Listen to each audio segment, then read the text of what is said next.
तो Abid Ali Ghoto, medical lab technologist, university of Sindh, Jamshoro, आप लोगों से मुखातिब हूँ। ट्रांसफ्यूजन मेडिसिन लेक्चर सीरीज़ के अंदर आज का हमारा दूसरा जो टॉपिक है वो है authorities and technical staff of blood bank, जिसके अंदर हमारा जो है वो नॉन टेक्निकल स्टाफ भी इंक्लूडेड है। आइए आउटलाइन देख लेते हैं आज के टॉपिक की।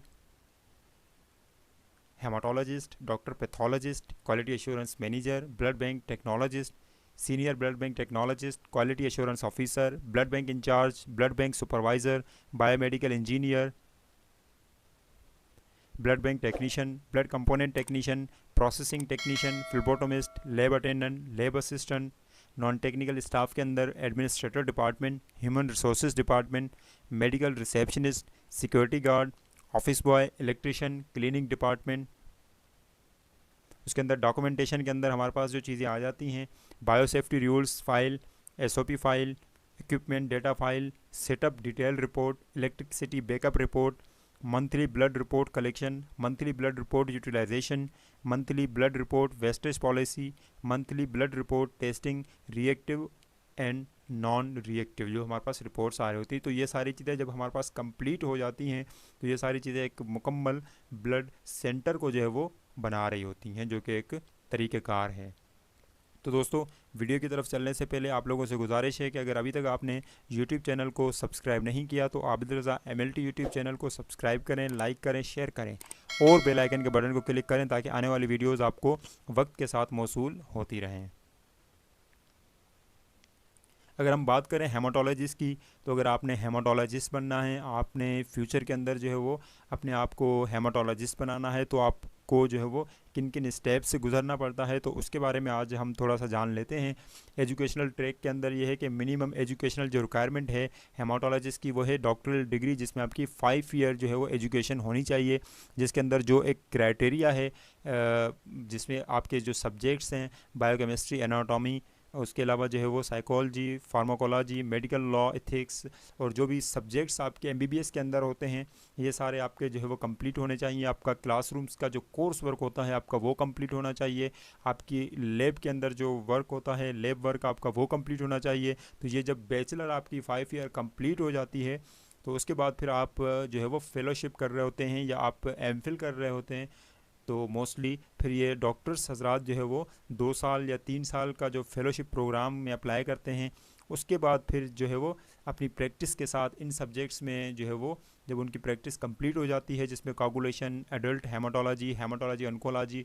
पीडियाट्रिक हेमाटोलॉजी ऑन्कोलॉजी, तो ये कुछ सब्जेक्ट्स इनके इंक्लूडेड होते हैं, जिसके बाद जो है वो ये हेमाटोलॉजिस्ट जो है वो कंसीडर हो रहे होते हैं। हेमाटोलॉजिस्ट की डिग्री इनको जो है वो मिल रही होती है after 5 year of MBBS degree. अगर हम बात करें blood bank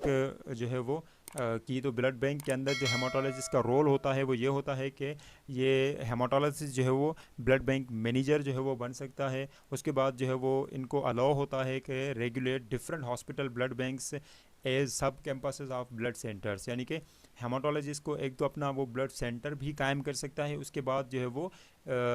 under supervision of the provisional authority ये जो है वो मुख्तलिफ जो है वो सब कैंपसेस भी बना सकता है, जो कि इनके अंडर में अपनी पॉलिसीज़ जो भी रूल्स एंड रेगुलेशंस उनके प्रोविंस के होते हैं तो उस हिसाब से वो आगे जो है वो उसको लेके चल सकता है हेमाटोलॉजिस्ट। उसके बाद अगर हम बात करें डॉक्टर पैथोलॉजिस्ट की, तो डॉक्टर पैथोलॉजिस्ट के कुछ एजुकेशनल ट्रैक और जो चीज़ें हैं उसको थोड़ा सा देख लेते हैं। डॉक्टर पैथोलॉजिस्ट के लिए बैचलर्स डिग्री 5 ईयर आपकी होना लाजमी है। उसके बाद फिर ये है कि अगर आपकी डिग्री जो है वो MBBS है तो आप जो है वो 2 साल जो है वो फेलोशिप करेंगे या उसके बाद आप MPhil करेंगे। तो MPhil करने के बाद जो है वो आप डायरेक्ट पैथोलॉजिस्ट कंसीडर हो जाएंगे, कंसल्टेंट पैथोलॉजिस्ट कंसीडर हो जाएंगे MBBS। अगर आपकी BS ऑनर्स है, अगर आपने BS ऑनर्स 16 ईयर एजुकेशन की है बायोलॉजिकल साइंस के किसी भी सब्जेक्ट में, जैसे कि मेडिकल लैब टेक्नोलॉजी में, बायोकेमिस्ट्री में या माइक्रोबायोलॉजी में, तो आपको स्टेप बाय स्टेप चलना पड़ेगा। अगर आपने 16 ईयर एजुकेशन अपनी कंप्लीट की है then you have to enrol in MPhil, then you have to enrol in PhD। जब आप अपनी PhD कंप्लीट कर लेते हैं then you will be consider as a pathologist, यानी कि MBBS की जो डिग्री है उसके बाद जो है वो 2 साल की MPhil के बाद डॉक्टर डायरेक्ट पैथोलॉजिस्ट कंसीडर किया जाता है। उसके बाद फिर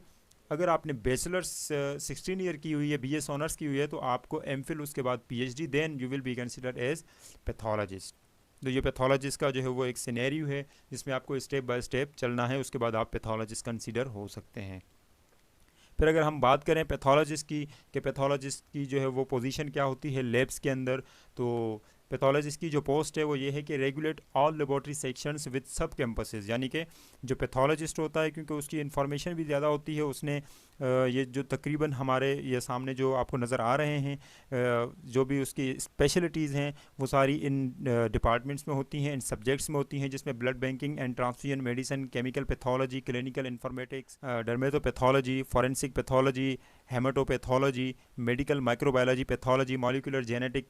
न्यूरोपैथोलॉजी, पीडियाट्रिक पैथोलॉजी। तो इन सारे सब्जेक्ट्स में जो है वो हिस्टोपैथोलॉजी और सारे सब्जेक्ट्स जो है इनमें इनकी स्पेशलाइजेशन होती है स्पेशली ना, तो फिर उस हिसाब से जो है वो डॉक्टर पैथोलॉजिस्ट जो है वो